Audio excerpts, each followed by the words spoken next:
Question 1.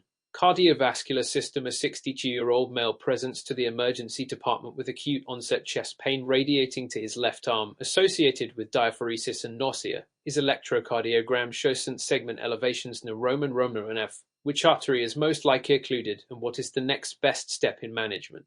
A. Left anterior descending artery. Initiate nitroglycerin infusion. B. Right coronary artery. Administer dual antiplatelet therapy and plan for urgent percutaneous coronary intervention ECI. C. Circumflex artery. Administer high-dose statin and observe for arrhythmias. D. Left main artery. Prepare for emergent coronary artery bypass grafting cap. Answer B. Explanation. Right coronary artery supplies the inferior wall of the heart, which corresponds to a Roman terminal nephron.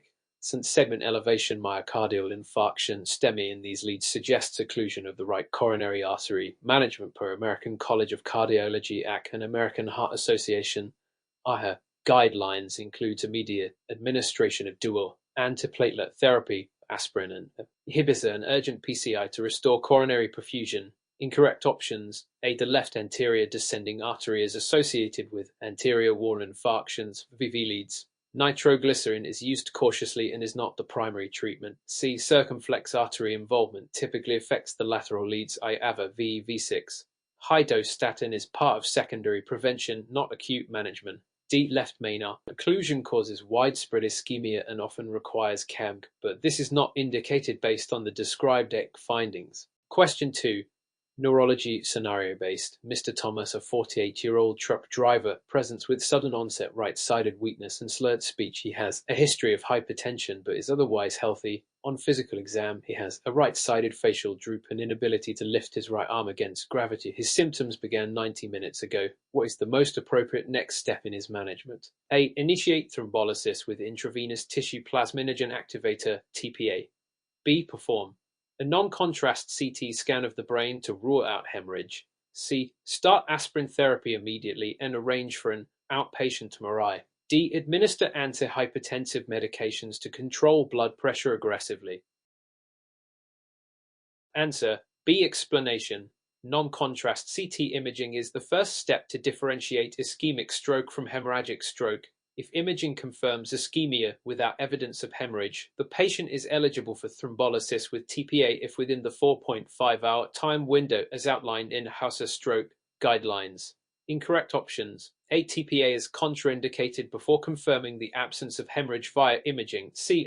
Is used in ischemic strokes but only after ruling out contraindications such as hemorrhage or the planned use of thrombolysis.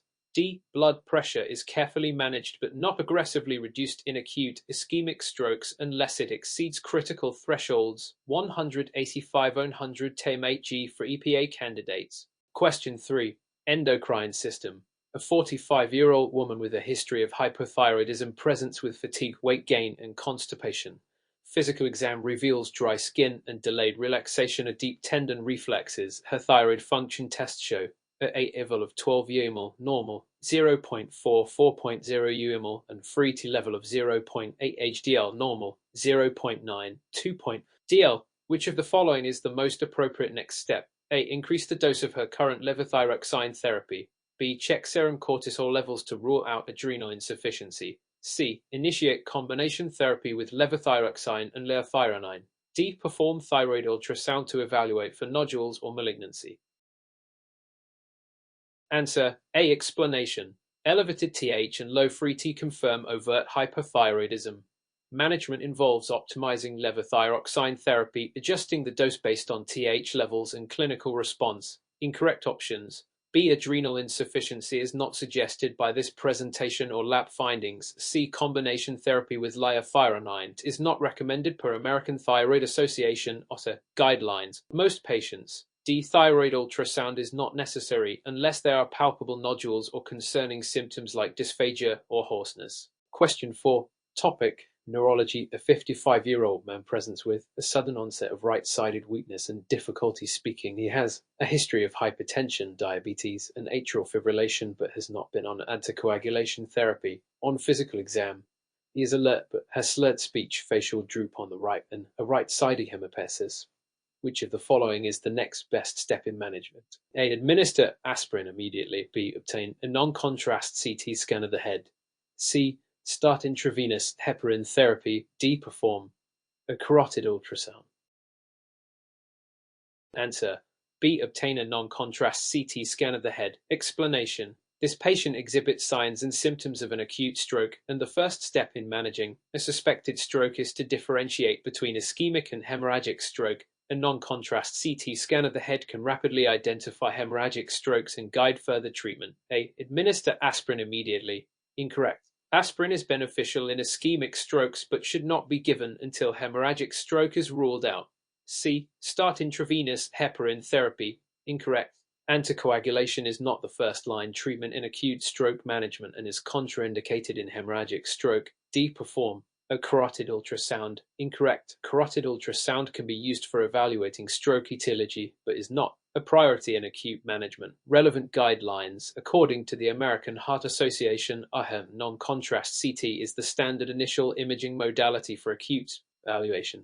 Question 5, scenario-based. Topic: dermatology. MS Ramirez, a 32-year-old woman, presents with a 3-week history of red, scaly patches on her elbows and knees. She reports that her father had a similar condition. She denies fever or systemic symptoms, but complains of occasional itching. On examination, well-demarcated plaques with silvery scales. What is the most likely diagnosis and what is the best initial treatment? A. Atopic dermatitis, oral corticosteroids. B. Psoriasis, topical corticosteroids. C. Contact dermatitis, avoidance of triggers. D. Tinea corporis, oral antifungals. Answer: B. Psoriasis, topical corticosteroids. Explanation: the description of well-demarcated plaques with silvery scales, along with a family history, is classic for psoriasis. Topical corticosteroids are the first-line treatment for mild to moderate psoriasis. A. Atopic dermatitis. Oral corticosteroids. Incorrect. Atopic dermatitis typically presents with diffuse, poorly demarcated lesions and is associated with allergies. C. Contact dermatitis. Avoidance of triggers. Incorrect. Contact dermatitis usually has a clear association with a specific irritant or allergen. D. Tinea corporis. Oral antifungals. Incorrect.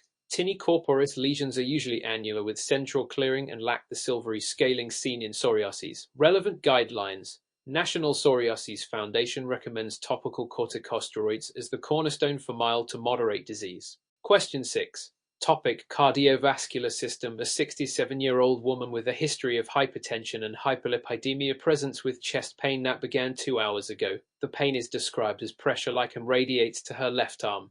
An ichthyosis and segment elevation neuroma and tonin nav. What is the most appropriate next step? A. Administer sublingual nitroglycerin. B. Administer aspirin and start fibrinolytic therapy. C. Administer oxygen, aspirin, and prepare for immediate percutaneous coronary intervention ECR. D. Order a stress test to confirm myocardial infarction. Answer: C. Administer oxygen, aspirin, and prepare for immediate percutaneous coronary intervention ECI. Explanation: this patient has instant elevation myocardial infarction STEMI as evidenced by chest pain and segment elevation in the inferior leads. PCI is the gold standard treatment for STEMI if performed within 90 minutes of first medical contact. A. Administer sublingual nitroglycerin. Incorrect. Nitroglycerin can be used for symptom relief but does not address the underlying cause. B. Administer aspirin and start fibrinolytic therapy. Incorrect. Fibrinolytics are an alternative when PCI is unavailable within 90 minutes, but PCI remains the preferred option. D. Order a stress test to confirm myocardial infarction. Incorrect. Stress tests are contraindicated in myocardial infarction. Relevant guidelines. CAHE guidelines emphasize the importance of timely PCI and STEMI management for reperfusion therapy. Question 7. Topic: endocrine system. A 45-year-old man with a history of type 2 diabetes presents with polyuria, polydipsia, and fatigue. His blood glucose level is 500 for ml, and arterial blood gas analysis reveals HEFI 7.28. Which of the following is the most likely diagnosis? A. Hyperosmolar hypoglycemic state. HS. B. Diabetic ketoacidosis DKA. C. Lactic acidosis. D. Hypoglycemia. Answer: B. Diabetic ketoacidosis DKA. Explanation: The combination of hypoglycemia acidosis pH 600 mdDL without significant acidosis. C. Lactic acidosis. Incorrect. Lactic acidosis is associated with conditions like sepsis or hypoperfusion, not hypoglycemia. D. Hypoglycemia. Incorrect. Hypoglycemia is characterized by low blood glucose levels and does not present with acidosis. Guidelines. The American Diabetes Association recommends rapid correction of hyperglycemia, rehydration, and insulin therapy for DKA. Question 8. Topic: Pulmonology. A 60-year-old man presents with a 6-month history of a persistent cough and unintentional weight loss. He is a lifelong smoker with a 40-pack year history. A chest X-ray reveals a 3 cm mass in the right upper lobe. Which of the following is the most appropriate next step in the evaluation of this patient? A. Start empiric antibiotics for pneumonia. B. Schedule a low-dose CT scan for lung cancer screening. C. Perform a bronchoscopy with biopsy. D. Begin corticosteroid therapy for possible sarcoidosis. Answer: C. Perform a bronchoscopy with biopsy. Explanation: the clinical presentation combined with the patient's smoking history and findings on chest X-ray raises suspicion for lung cancer. A tissue diagnosis is required, and bronchoscopy with biopsy is a key diagnostic step for centrally located masses. A. Start empiric antibiotics for pneumonia.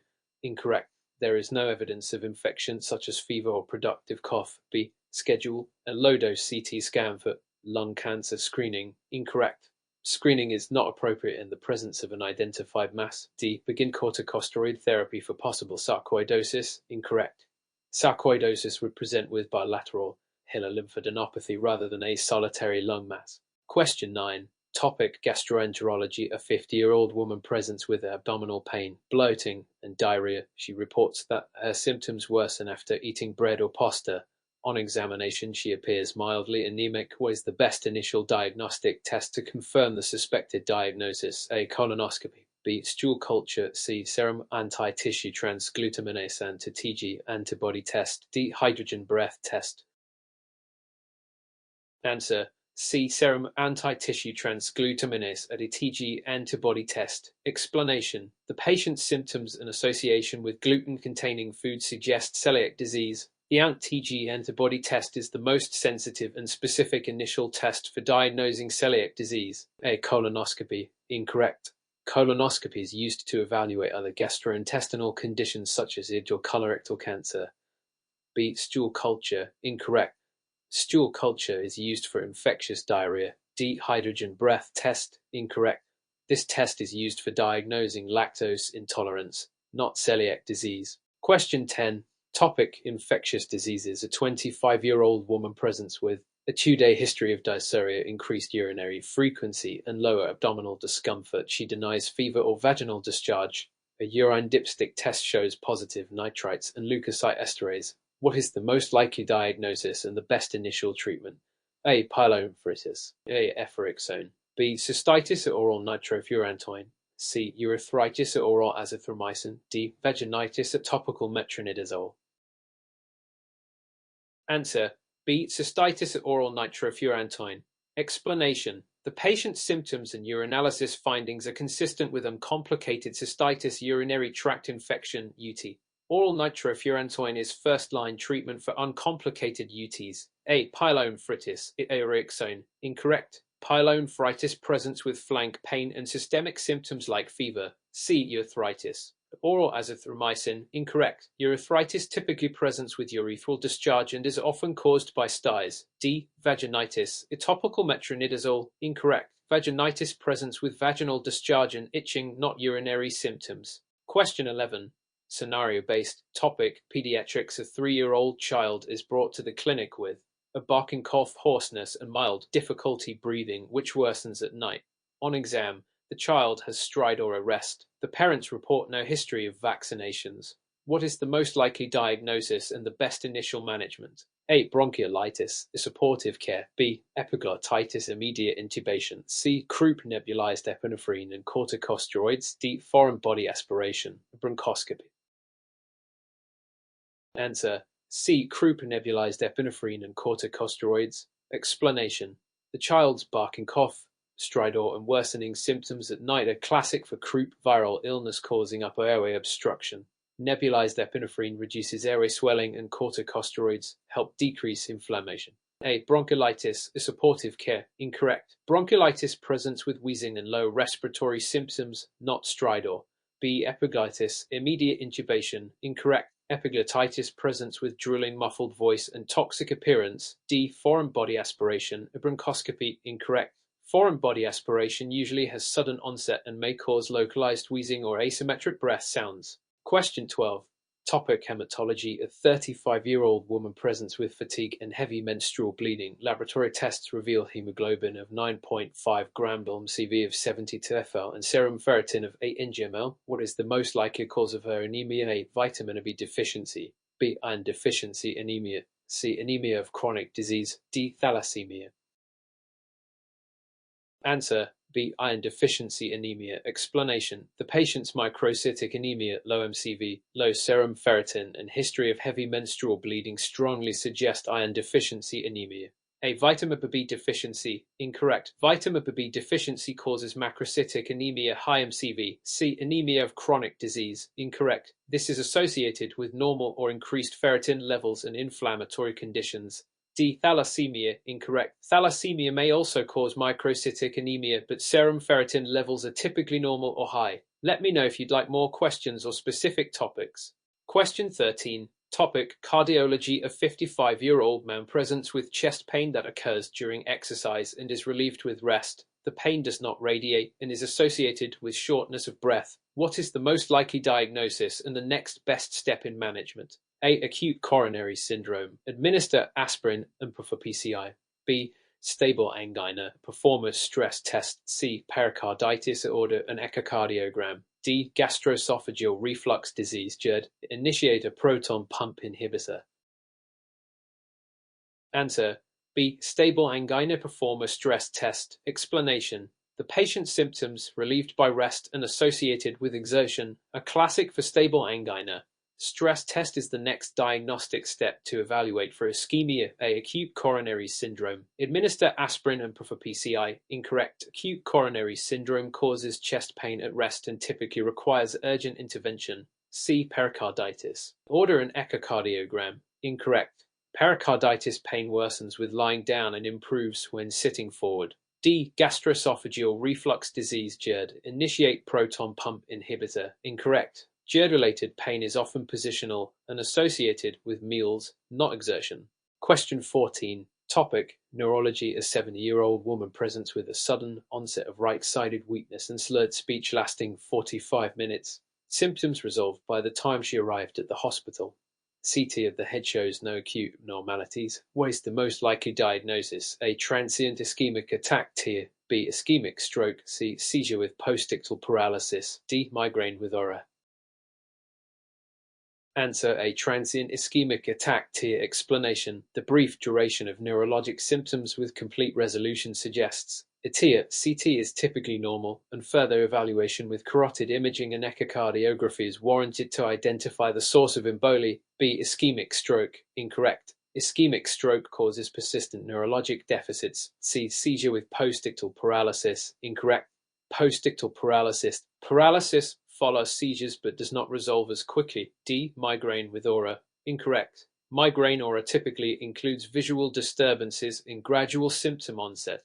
Question 15. Topic: Rheumatology. A 45-year-old man presents with joint pain, swelling, and morning stiffness lasting more than an hour for the past 6 months. Examination reveals tenderness and swelling in the metacarpophalangeal and proximal interphalangeal joints. Rheumatoid factor (RF) and anti-cyclic citrullonated peptide at CP antibodies are positive. What is the most appropriate initial treatment? A. Acetaminophen. B. NSAIDs. C. Methotrexate. D. Corticosteroids. Answer: C. Methotrexate. Explanation: the patient's symptoms, physical findings, and positive RF and CP antibodies indicate rheumatoid arthritis. Methotrexate is the first-line disease-modifying anti-rheumatic drug DMARD for long-term management. A. Acetaminophen. Incorrect. Acetaminophen provides pain relief but does not address inflammation or disease progression. B. NSAIDs. Incorrect. NSAIDs help with symptom control but do not modify disease progression. D. Corticosteroids. Incorrect. Corticosteroids are used for acute flares but are not ideal for long-term management. Question 16, scenario-based topic endocrinology. A 30-year-old woman presents with weight gain, fatigue and cold intolerance. Physical exam reveals dry skin, brittle hair and delayed reflex relaxation. Laboratory tests show TSH 15 mil normal, 0.4 4.0 mil free low. What is the most likely diagnosis and the best initial treatment? A. Graves' disease, imethimazole. B. Hashimoto's thyroiditis and levothyroxine. C. Subclinical hypothyroidism observation. D. Euthyroid 6 syndrome. Supportive care. Answer: B. Hashimoto's thyroiditis, levothyroxine. Explanation: the clinical symptoms, elevated TH and low FreeT, indicate primary hypothyroidism most commonly caused by Hashimoto's thyroiditis. Levothyroxine is the treatment of choice. A. Graves' disease, imethimazole. Incorrect. Graves' disease presents with hypothyroidism, not hypothyroidism. C. Subclinical hypothyroidism. Observation: incorrect. Subclinical hypothyroidism has elevated TH but normal FreeT levels. D. Euthyroid 6 syndrome. Supportive care. Incorrect. Euthyroid 6 syndrome is seen in critical illness and involves load levels, not elevated TS8. Question 17. Topic: infectious diseases. A 40-year-old man who recently traveled to a malaria endemic region presents with fever, chills and sweating. Physical exam reveals hepatosplenomegaly. A peripheral blood smear shows ring forms within red blood cells. What is the most appropriate treatment? A. Doxycycline. B. Artemisinin-based combination therapy act. C. Acyclovir. D. Amphotericin B. Answer: B. Artemisinin-based combination therapy act. Explanation: the clinical presentation and blood smear findings indicate malaria. Act is the treatment of choice for Plasmodium falciparum malaria. A. Doxycycline. Incorrect. Doxycycline is used for malaria prophylaxis or as part of combination therapy but not as monotherapy. C. Acyclovir. Incorrect. Acyclovir is used to treat herpes virus infections, not malaria. D. Amphotericin B. Incorrect. Amphotericin B is an antifungal, not an antimalarial. Question 18. Topic: gastroenterology. A 65-year-old man presents with progressive dysphagia to solids and liquids over 6 months. He has significant weight loss and occasional regurgitation of undigested food. A barium swallow study reveals a bird-beak appearance of the lower esophagus. What is the most likely diagnosis? A. Achalasia. B. Esophageal cancer. C. Gastroesophageal reflux disease GERD. D. Schatzky ring. Answer: A. Achalasia. Explanation: the bird-beak appearance and dysphagia to both solids and liquids are characteristic of achalasia caused by impaired relaxation of the lower esophageal sphincter and esophageal motility. B. Esophageal cancer. Incorrect. Cancer typically causes progressive dysphagia but is more likely associated with significant constitutional symptoms and irregular narrowing on imaging. C. GERD. Incorrect. GERD causes heart and regurgitation but not progressive dysphagia. D. Schatzky ring. Incorrect. Schatzky rings cause intermittent dysphagia to solids, but not liquids. Question 19. Topic: pulmonology. A 28-year-old woman presents with sudden onset of pleuritic chest pain and shortness of breath. She recently returned from a 10-hour flight. Physical exam reveals tachycardia and clear lung fields. What is the next best diagnostic step? A. Chest X-ray. B. D-dimer assay. C. CT pulmonary angiography. D. Echocardiogram. Answer: C. CT pulmonary angiography. Explanation: the patient's history of recent travel, pleuritic chest pain, and tachycardia raises high suspicion for pulmonary embolism. P. CT pulmonary angiography is the diagnostic test of choice for suspected P. A. Chest X-ray. Incorrect. Chest X-ray is non-specific for P and often normal. B. D-dimer assay. Incorrect. While D-dimer can help rule out P in low-risk patients, this patient's high-risk features warrant direct imaging. D. Echocardiogram. Incorrect. Echocardiography may identify right heart strain but is not diagnostic for P. Question 20. Scenario-based. Topic: nephrology. A 50-year-old man with a history of diabetes presents with fatigue, peripheral edema, and frothy urine. Laboratory tests show serum albumin 2.8 gram stool normal, 3.55 gram stool urinalysis, 4 proteinuria, no hematuria. Lipid panel: elevated total cholesterol. What is the most likely diagnosis? A. Acute glomerulonephritis. B. Nephrotic syndrome. C. Diabetic ketoacidosis, DKA. D. Pyelonephritis. Answer B. Nephrotic syndrome. Explanation: the clinical features of hypoalbuminemia, heavy proteinuria, and hyperlipidemia are classic for nephrotic syndrome, commonly seen in diabetic nephropathy. A. Acute glomerulonephritis. Incorrect. Glomerulonephritis is associated with hematuria, not heavy proteinuria. C. Diabetic ketoacidosis, DKA. Incorrect. DKA presents with hyperglycemia, acidosis, and ketonuria. D. Pyelonephritis. Incorrect. Pyelonephritis causes flank pain, fever, and pyuria, not proteinuria. Question 21. Topic: hematology. A 35-year-old woman presents with fatigue, pallor, and heavy menstrual bleeding. Laboratory results show hemoglobin 9 gram below normal, 1216 gram storm CV, 70 TFL normal, 80100 FL ferritin, 8 NGML normal, 12150 NGML. What is the most likely cause of her anemia? A. Vitamin B deficiency. B. Iron deficiency anemia. C. Anemia of chronic disease. D. Thalassemia. Answer B. Iron deficiency anemia. Explanation: the low hemoglobin, microcytosis, low MCV, and low ferritin suggest iron deficiency anemia, likely due to chronic blood loss from heavy menstrual bleeding. A. Vitamin B deficiency. Incorrect. B deficiency causes macrocytic anemia, elevated MCV. C. Anemia of chronic disease. Incorrect. This anemia is typically normocytic or mildly microcytic with normal or elevated ferritin levels. D. Thalassemia. Incorrect. Thalassemia causes microcytic anemia but is usually associated with a normal or elevated ferritin level. Question 22. Topic: endocrinology. A 40-year-old woman presents with weight loss, palpitations, and heat intolerance. On examination, she has the diffuse goiter and a fine tremor. Laboratory results show TSH 0.1 ml normal, 0.44.0 ml free, elevated. What is the most likely diagnosis? A. Hashimoto's thyroiditis. B. Graves' disease. C. Subacute thyroiditis. D. Toxic multinodular goiter. Answer B. Graves' disease. Explanation: Graves' disease is the most common cause of hyperthyroidism in this demographic and is characterized by diffuse goiter, weight loss, and symptoms of thyrotoxicosis. A. Hashimoto's thyroiditis. Incorrect. Hashimoto's typically causes hypothyroidism, not hyperthyroidism. C. Subacute thyroiditis. Incorrect. Subacute thyroiditis is often painful and associated with transient hyperthyroidism. D. Toxic multinodular goiter. Incorrect. Toxic multinodular goiter typically occurs in older patients and is associated with nodules on physical exam. Let me know if you'd like more explanations. Question 23. Topic: cardiology. A 60-year-old man with a history of hypertension presents with chest pain that occurs predictably during exertion and is relieved with rest. His physical exam is unremarkable. What is the most likely diagnosis? A. Stable angina. B. Unstable angina. C. Myocardial infarction. D. Pericarditis. Answer A. Stable angina. Explanation: stable angina is characterized by chest pain or discomfort precipitated by exertion or stress and relieved by rest or nitroglycerin. B. Unstable angina. Incorrect. Unstable angina occurs at rest or with minimal exertion and represents a medical emergency. C. Myocardial infarction.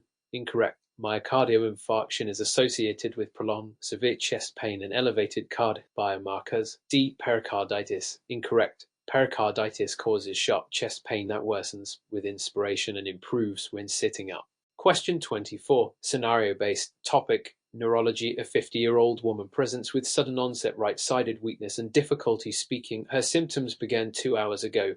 Physical exam reveals right facial droop, arm weakness, and expressive aphasia.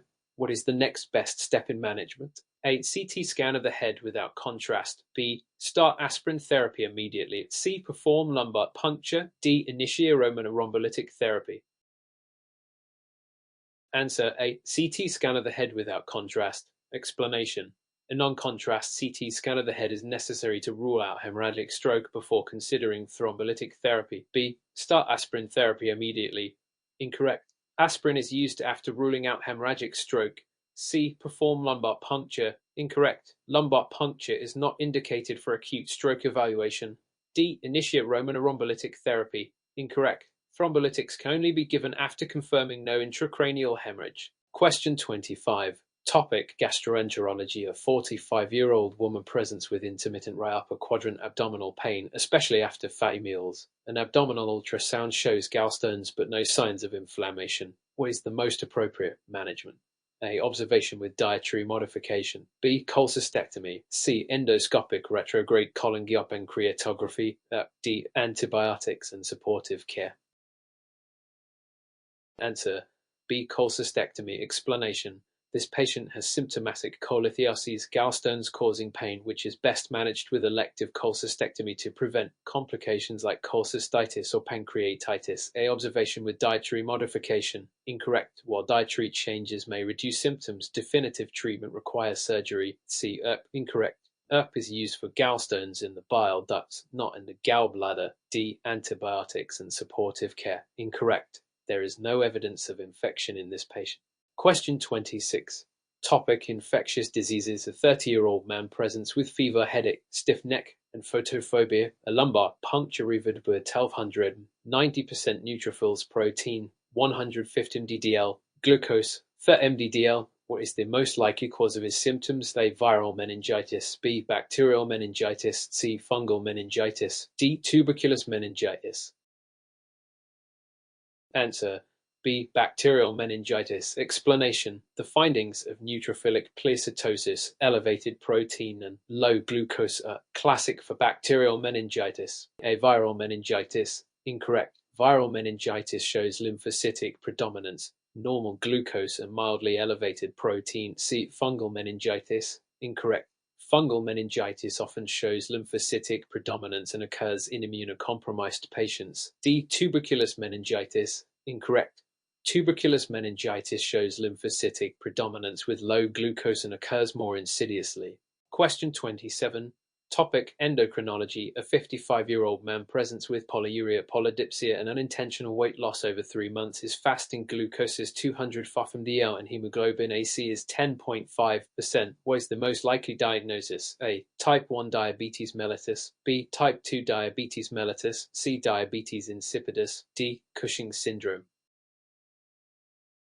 Answer: B. Type 2 diabetes mellitus. Explanation: the elevated fasting glucose and hemoglobin AC confirm diabetes. The patient's age and absence of ketosis make type 2 diabetes more likely. A. Type 1 diabetes mellitus. Incorrect. Type 1 diabetes is less common in adults and often presents with ketoacidosis. C. Diabetes insipidus. Incorrect. Diabetes insipidus causes polyuria and polydipsia but does not affect glucose levels. D. Cushing's syndrome. Incorrect. Cushing's syndrome causes hypoglycemia but is associated with specific physical features like central obesity and striae. Question 20. Topic: pulmonology. A 65-year-old man with a 40-pack-year smoking history presents with chronic cough, dyspnea, and sputum production. Pulmonary function tests reveal 70% and no improvement after bronchodilator administration. What is the most likely diagnosis? A. Asthma. B. Chronic obstructive pulmonary disease, COPD. C. Interstitial lung disease. D. Bronchiectasis. Answer: B. Chronic obstructive pulmonary disease, COPD. Explanation: the patient's history of smoking, chronic respiratory symptoms, and irreversible airway obstruction on pulmonary function testing are consistent with COPD. A. Asthma. Incorrect. Asthma typically shows reversible airway obstruction. C. Interstitial lung disease. Incorrect. Interstitial lung disease causes restrictive patterns on pulmonary function tests. D. Bronchiectasis. Incorrect. Bronchiectasis is associated with recurrent infections and imaging findings of dilated bronchi. Question 29. Topic: nephrology. A 45-year-old man presents with bilateral lower extremity swelling and frothy urine. Urinalysis reveals 4 protein but no red or white blood cells. Serum albumin is 2 grams still and cholesterol is elevated. What is the most likely diagnosis? A. Nephrotic syndrome. B. Nephritic syndrome. C. Acute kidney injury. D. Chronic kidney disease. Answer: A. Nephrotic syndrome. Explanation: nephrotic syndrome is characterized by significant proteinuria, 3.5 grams day, hypoalbuminemia, hypolipidemia, and edema. B. Nephritic syndrome. Incorrect. Nephritic syndrome presents with hematuria, hypertension, and mild proteinuria. C. Acute kidney injury. Incorrect. Acute presence with A rapid decline in kidney function, not significant proteinuria. D. Chronic disease, incorrect. CKD progresses slowly and often shows small kidneys on imaging. Question 30, scenario-based. Topic, psychiatry. A 25-year-old woman presents with a 2-week history of feeling sad, loss of interest in activities, fatigue, difficulty concentrating, and poor appetite. She denies any history of manic or hypomanic episodes. What is the most likely diagnosis? A. Major depressive disorder. B. Bipolar disorder. C. Persistent depressive disorder, dysthymia. D. Adjustment disorder. Answer: A. Major depressive disorder. Explanation: Major depressive disorder is diagnosed with at least 5 symptoms of depression. G. Low mood and anhedonia, fatigue, poor concentration lasting 2 weeks without history of mania or hypomania. B. Bipolar disorder. Incorrect. Bipolar disorder requires history of manic or hypomanic episodes. C. Persistent depressive disorder. Incorrect. Persistent depressive disorder involves symptoms lasting 2 years. D. Adjustment disorder. Incorrect. Adjustment disorder occurs in response to stressor and does not meet full criteria for major depressive disorder.